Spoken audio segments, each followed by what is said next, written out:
here. We're going to explore the life of really great rabbi, a former chief rabbi of Tel Aviv. His name was Rabbi Haim David Halevy, a really great rabbi. He was a chief rabbi of Tel Aviv in his time period, and very, very much a decorated life. He lived, I think, 74 years.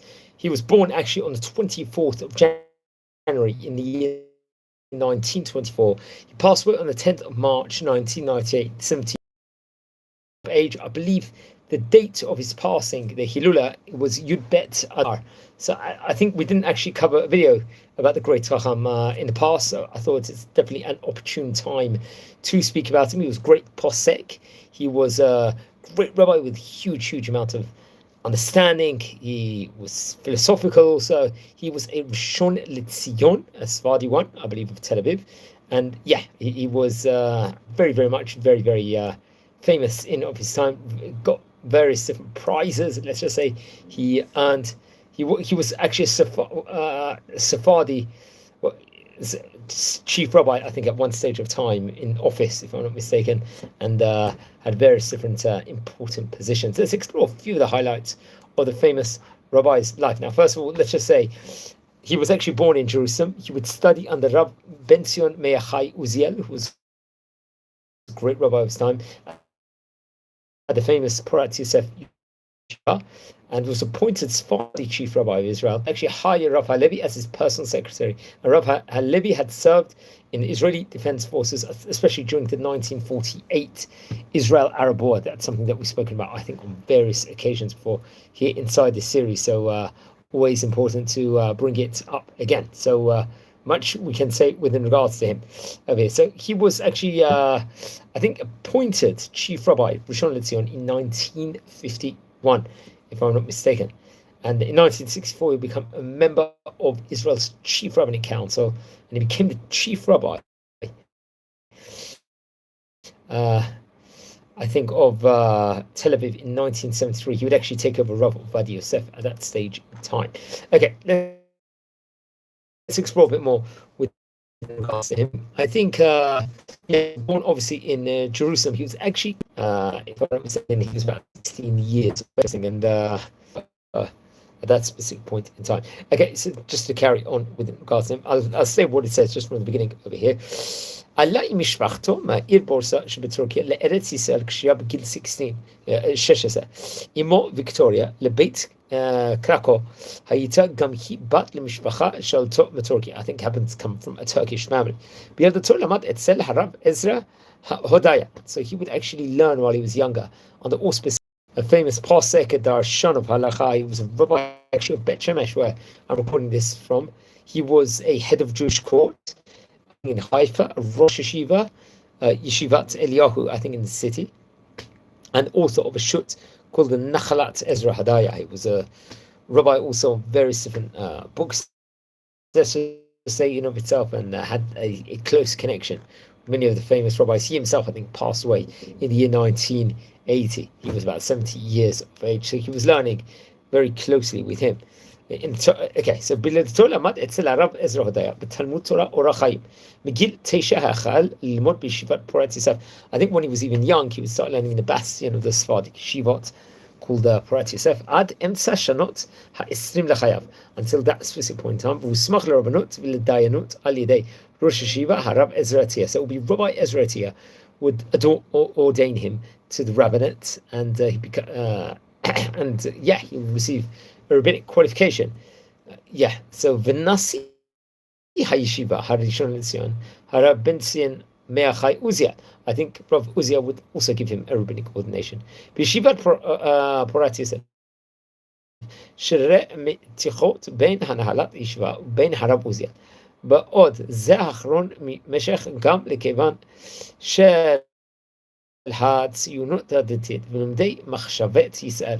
הנהלת ישיבה ניתתה לכיוון הרב עוזיאל והשתתף אצלו בלימוד הכוזרי. So Rabbi Levi himself, the great Chacham, was very close to Rabbi Uziel, and more towards, let's say, there wasn't much differences in derech, let's just say, of the yeshiva itself. And he was leaning much more towards Rav Ben Zion Me'achai Uziel. So I can see what's stated there. הרחיב את השכלתו בסמינר המזרחי, ואף למד אנגלית, so he would learn, I think, also English. הרב הלוי נמנה עם החבורה שלמדה עם ראש הישיבה. כמו כן, כמו הרב עובדיה יוסף, הרב חיים שלוש, לימים מחותנו ואחרים. Okay, very, very interesting. So, I think it was a time period of the 1948 war, במלחמת העצמאות, שירת בגדוד טוביה, שהיה מורחה מבחורי ישיבות. לאחר המלחמה נישא למרים. So after the war, the independence war, I think in 1948, he would get married to his wife, Rabbinit Miriam. Nechadat Rav Meir Vaknin, I believe. So quite interesting. I think Rav Meir Vaknin is another from him, which is very interesting. Rav Vaknin himself was the head of Jewish court in Tveria with regards to many different important roles, some of the leading roles there, and was very well traveled, I think, and had connections everywhere. That's Shabtai ben Chaim and Rabbi Yitzchak Bessier. So Rav Meir Vaknin was I believe, was close to him. There was other great rabbis, I think, obviously we said Rav Ben Sion Meir Chai Uziel, Rav Ezra Tia, Rav Ezra Hodaya, they were his I think was born Ashin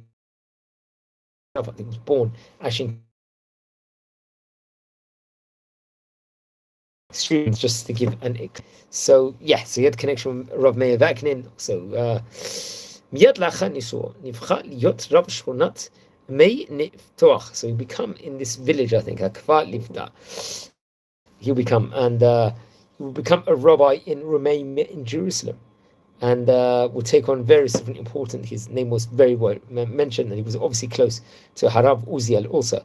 I think come with year 1951, he will be appointed.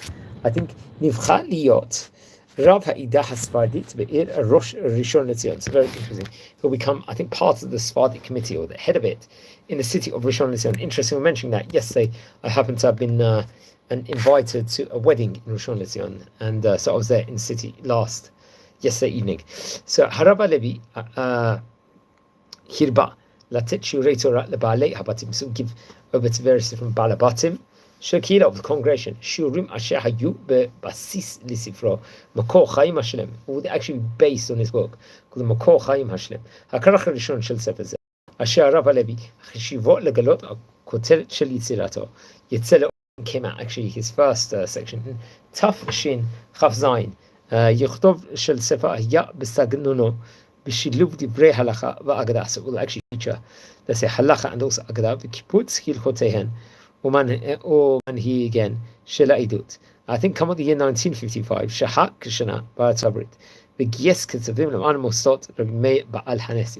Gather various different monies, let's just say, for this specific foundation. And he was appointed, I think, Letzari Chavrei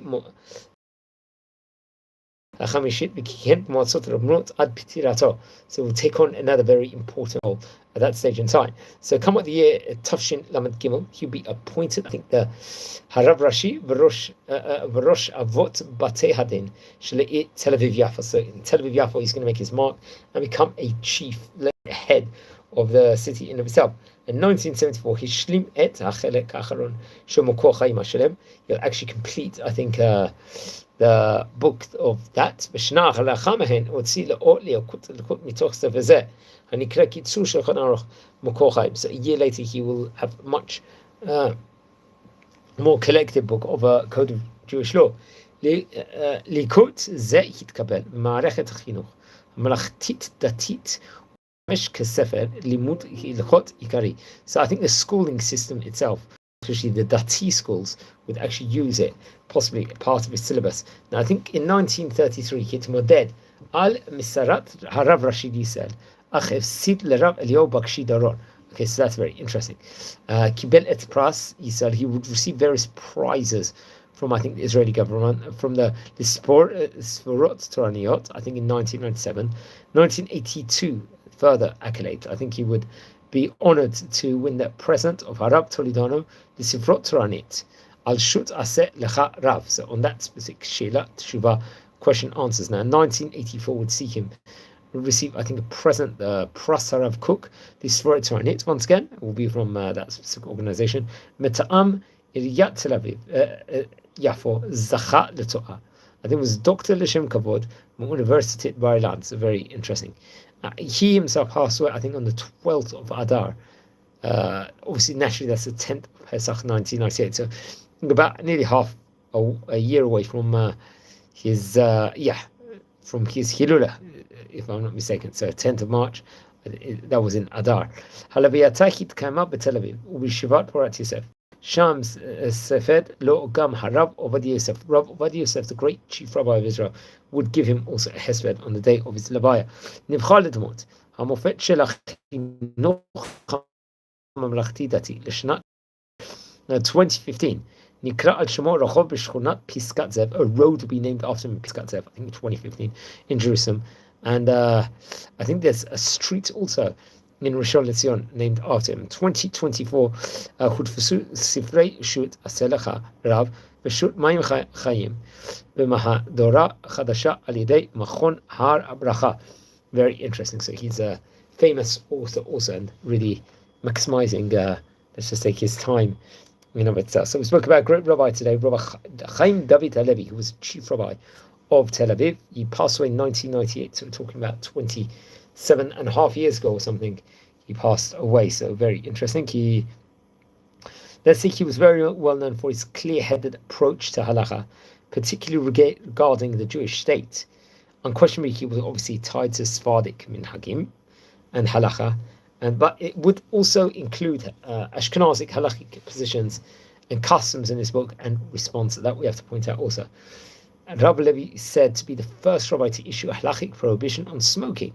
That's another tidbit. Now, I think, as we said before, he'd get the prize of the Israel Prize in 1974. His, let's say, outstanding contributions for rabbinical students. So, so we're talking here, though, about a rabbi of his, Rabbi Haim David Halevy, a famous rabbi of his time.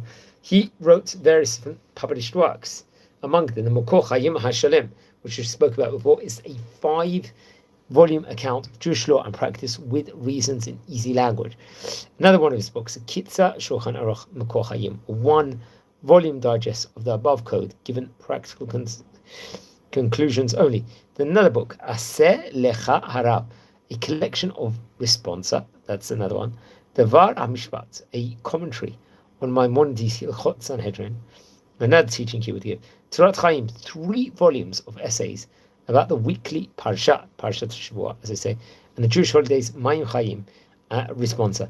Now, the life of Rabbi Ben Zion Meachai Uziel very much features some importances within regards to him, and also Dat Midina, religion and let's say an approach of how to balance religion and state. I think this was printed actually back in the year 1968. So very, very interesting. Over here we have anyone that's tuning in at the moment. We are speaking about a famous rabbi, Rabbi Haim David Halevy, one of the great rabbis of his time.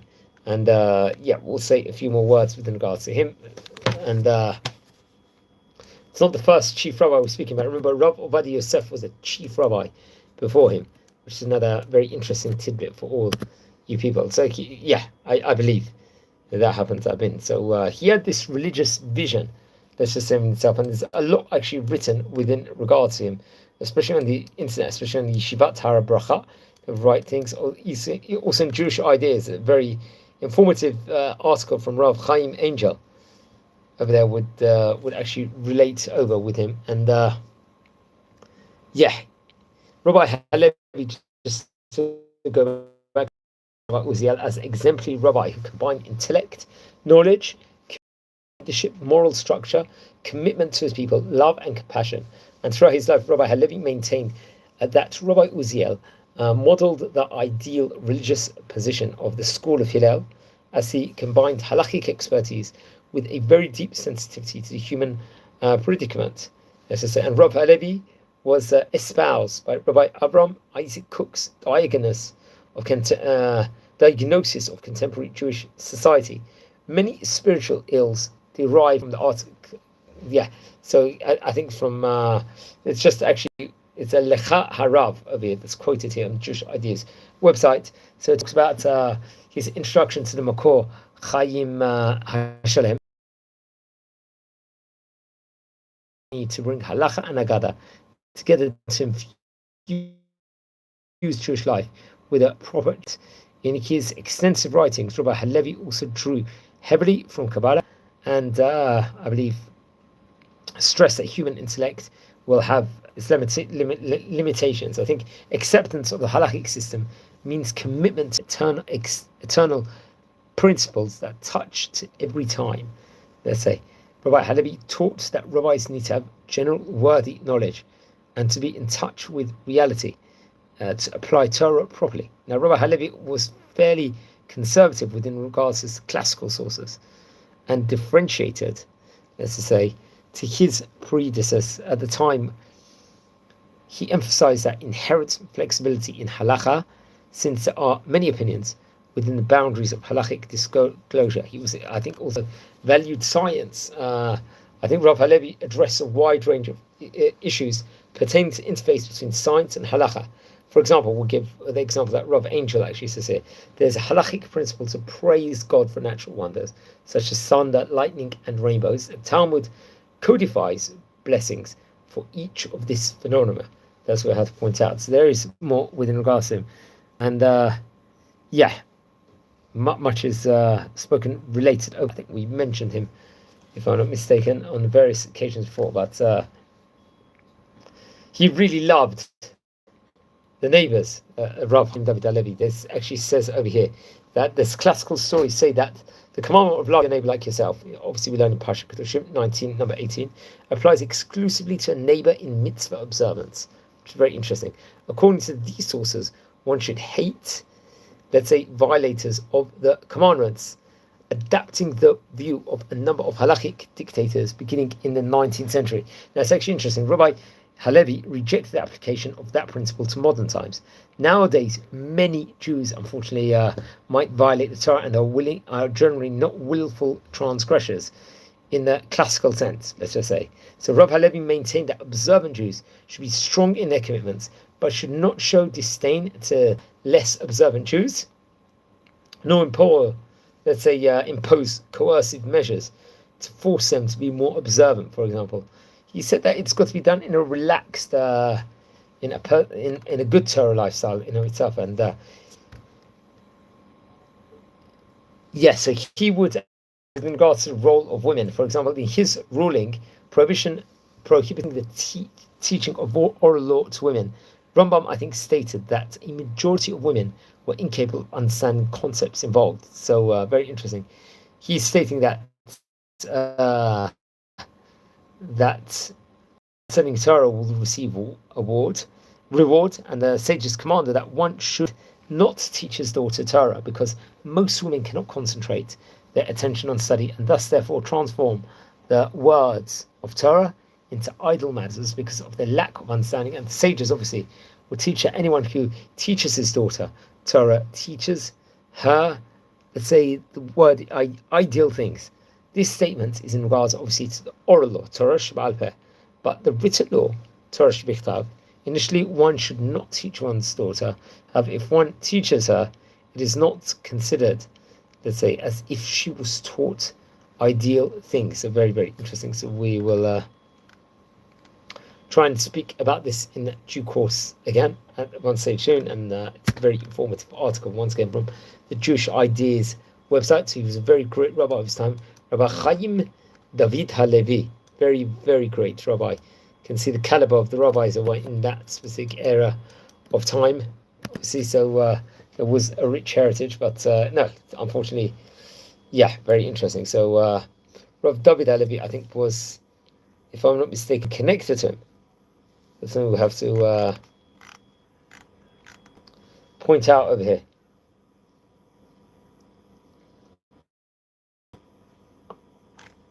They just say something with regards to him. Rabbi David Halevy, also a very big household name, albeit probably more relaxed. He's not going to various different countries at the moment, in different cities. So obviously that is not easy, but Bezrat Hashem. So very interesting. So we happen to have been speaking about Rabbi David Haim Halevy, the famous former chief rabbi of Tel Aviv, and did huge amounts for Am Yisrael. Now, friends, over here, we're a community here. We're learning about famous rabbis of yesteryear. If you descend from any of the Chachamim we are speaking about, please send me an email. I would love to hear more information on the great Chacham, because it's not every day we get to speak about the great rabbis, and it's always mamash a total privilege within regards to doing it. So yeah, so very, very interesting. So I think really on that note, we will call it today over here. I hope your school studies are going well at the moment, and hopefully, yeah, very good at the moment. So friends, a special edition, we're speaking about Rabbi David Haim Halevy. Sorry, I was speaking to someone else just right now, so I got confused. Friends, we're a community here. We're learning about great rabbis of yesteryear. Now, if you feel anyone is interested in watching these informative videos, please share these videos to other people. We are a community here. We have got a lot of fantastic content on the channel itself, respectively, which I very much recommend everyone to look at. And tours we've done all over Israel, various different parts of Israel. That's another very good treat, let's just say. And yeah, just amazing, important, let's say, items we're doing on the channel. A weekly Torah portion, a video we do, which is also very, very important, I feel, and going leaps and bounds at the moment here on this live video. So very exciting. Take care, and wish you blessings, Be'ez Hashem, and there'll just be good times everywhere. Thank you very much for watching, and take care.